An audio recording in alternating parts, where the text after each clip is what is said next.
When I came to Kenya, in 2000, I never expected to get where I am today. I never expected to have the recognition, to achieve the success. I mean, I didn't really think this was what would happen to me.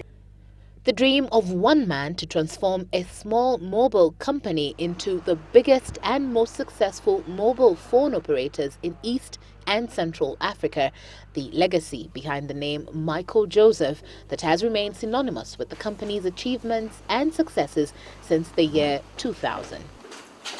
Okay, sorry, people, I'm getting it, okay.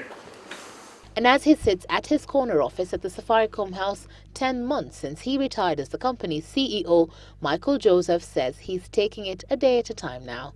Short-sighted, but always willing to find a way. A lot of people ask me, and even I asked myself, what am I going to do? And I had no clue. Yeah. But, so things came, so it's amazing that what happened, I'm busy. I also consult also for the Bill and Melinda Gates Foundation as well. And I've done similar things on mobile money, so I'm pretty busy. He sits in an office that aptly describes his successes, in the trophies that are stashed therein, and in the recognition that stands in his honor. And one cannot help but wonder if there is a tinge of regret in his decision to step down from one of the biggest and most prestigious corporate postings in East Africa. I don't think there are many people in the world who can end their professional career or that part of their profession on such a high. In the last couple of months, I had lots of second thoughts. Am I doing the right thing? Should I do this? What am I going to do? This is my baby. I brought it up. How can I possibly let go? Because it provides an important platform to honor. Having eventually let go and handed over the company to the current CEO, Bob Collymore, I ask what he thinks about Bob's capability to fit into his shoes and even take Safaricom to higher levels of success. I don't know. I think Bob will make his own name. I don't think he'll follow he won't fill my shoes. I think he'll fill his own shoes and do whatever, what he needs to do to make a name for himself in Kenya. I think it would be wrong for me to expect it. And I think he won't even try to attempt to sort of fill my shoes. He'll be Bob Collymore, the CEO of Safaricom.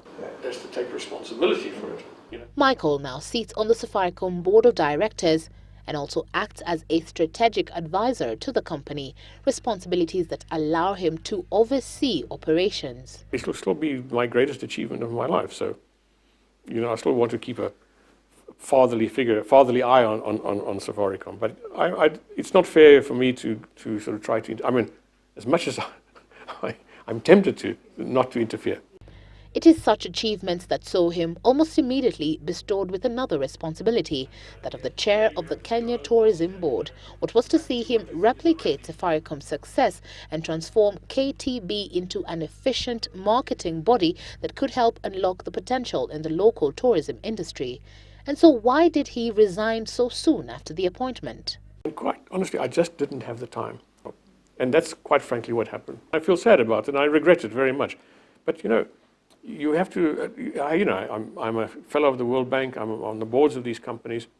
I'm not in a position to retire completely from a financial point of view. So, I had to make a decision. And yes, I feel sorry, and I do regret it very much, because I think people expected more of me, and I let them down.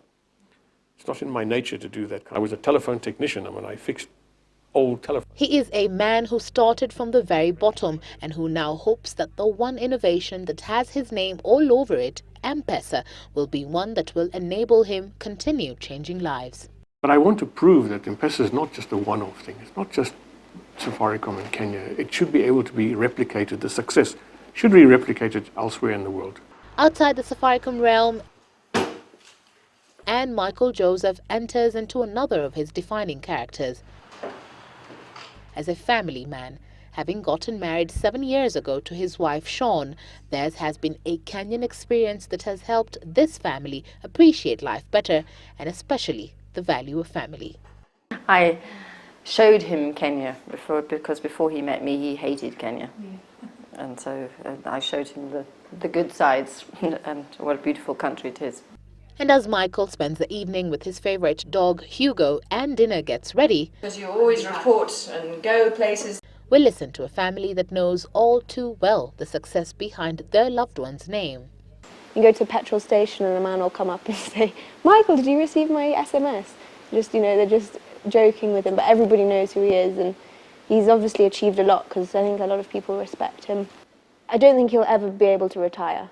I think he'll get bored. He's still got a lot to do, taking M-Pesa across the world, so which he will do.